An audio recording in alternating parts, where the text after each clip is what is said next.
মেঘনা নদী বেষ্টিত গুয়াগাছা ইউনিয়ন এক যুগ ধরে এখানে ত্রাসের রাজত্ব কায়েম করে রেখেছিল নয়ন পিয়াজ বাহিনী। অভিযোগ রয়েছে সাধারণ মানুষের ফসলি জমি ও বাড়ির তীর রেজার দিয়ে কেটে নিত তারা। প্রতিবাদ করলে পড়তে হতো মারধরের শিকারে।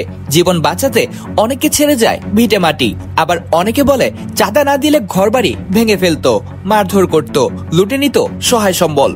নদী দুইটা জাগ ফেলাই, আমি গৃহস্থী করি, কথা বলছেন, এইখানে স্কিম করি, ধান খেতি করি। এর বিধে জমি জলের কালচার বাধা দেওয়ার পরে আমার বাড়িতে হামলা দিছে। হামলা দিয়ে আমার বাড়িঘর ভাঙ্গা, এই বেনিটিনে ভাঙ্গে গেলাগুলো ভাঙ্গে এরপর দিন আমার মানুষ ভর্তি করে এ বাচ্চা বিদায় করে দিচ্ছে।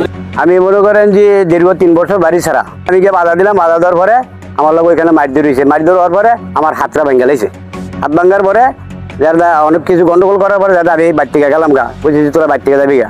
বাড়ি থেকে আমার মারি করতে না, আমি বাধা দিয়েছি, আমি তো ইয়া করছি, আমারও বাচ্চা বিদায় করে দিচ্ছি।